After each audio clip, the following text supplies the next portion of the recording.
that man, damn, Sebastian Lubin. Fundora. Jeez. Man.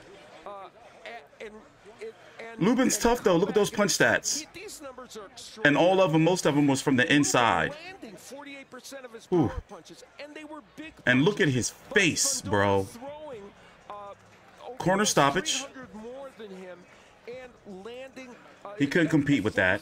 For his power punches, and how many of those power punches were uppercuts that were huge shots for Fundora. So this young man showed that he was what they hoped he would be, an offensive machine who could get the job done with a lot of offense, even if his defense. My bad, I was watching UFC too. That's what happened tonight. Lubin has the tattoo on his chest, SOHK, School of Hard Knocks. Boy, he took some hard knocks. Lubin has really proven what I've been talking about for the most part the week in the build-up to the fight, that, you know, I was wondering if you can consider him what you call a special talent. And right now, from what we've seen, he's not. And to be honest, I like Fundora. Seems like a good kid, but I don't consider him either to be a special talent. Too many shots, especially in here. Let me turn it up some. Sampson is known for finding fighters all around the world, and you know what? He believed in Fundora. Look at him, 6'5", 6'6", 154 pounder in Ladies and gentlemen, in Sebastian tonight's main Fundora. event, upon the completion of round number 9, at the request of the blue corner referee, Russell Mora waves off the contest, the official TKO for the winner, who's still undefeated, the towering Sebastian Fundora. Well, he's now the WBC interim champion at 154 pounds. In fuego, now 19-0-1 with his 13th round 9 stoppage win. Let's go to Jim. On the other side. Come on the other side. Oh. All right, thank you very much, Moro. Sebastian, congratulations. How would you describe this victory? I think probably this is my best performance ever. So it was a back and forth fight. It was. He really brought his hammers today. But you know what? I decided to bring my drill, and that's what I did. The uppercut was landing like no other, and it got the job done. The uppercut was so effective tonight, and you went back to it repeatedly. Why do you think it was so effective? And Lubin wouldn't. That's my lucky punch, you know. It's like right here in Vegas, I feel a little lucky, and then that's my lucky punch. So it lands most of the time with everybody. Southpaw, right hand, doesn't matter. Once I find that, I feel like the job's done. Were you surprised that he was willing to stay on the ropes? No. I knew he was going to come fight. You know, Lubin's an incredible fighter.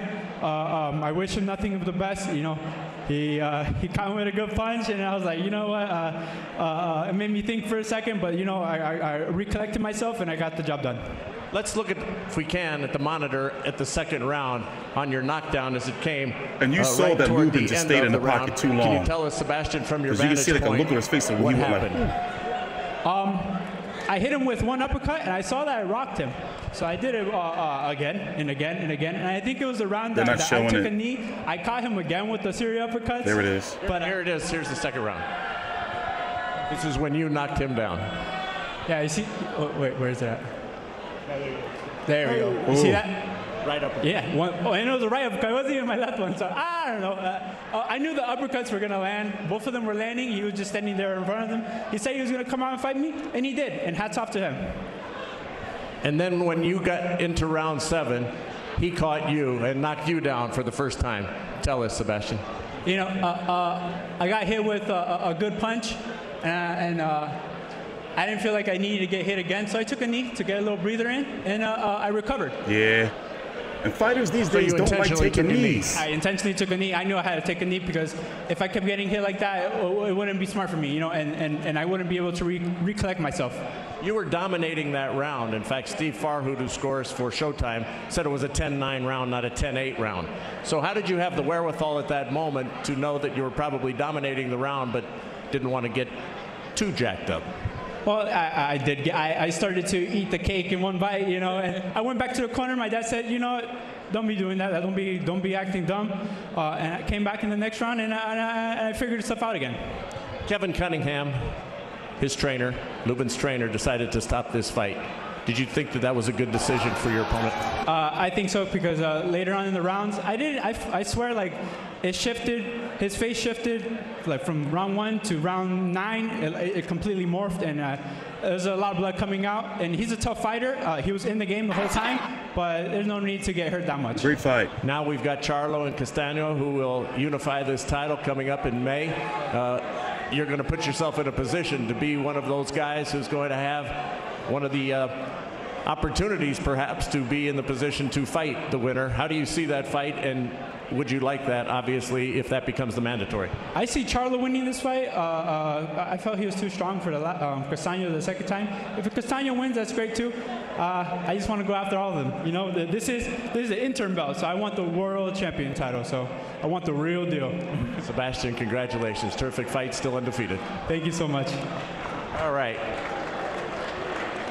We're told that Sebastian Lubin can't talk to us this evening. He's gone to get some medical attention. Yeah, Erickson Lubin is going to go get some medical attention. So we're going to talk about this fight more in detail on likely tomorrow.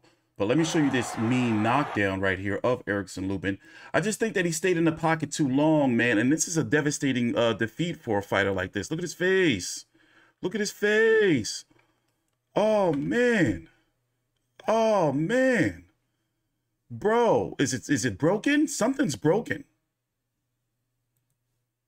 Like, something's broken.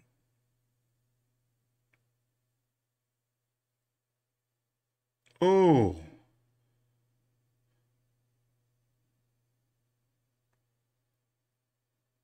Bro. And now if something's broken, he's going to have to be on a layoff.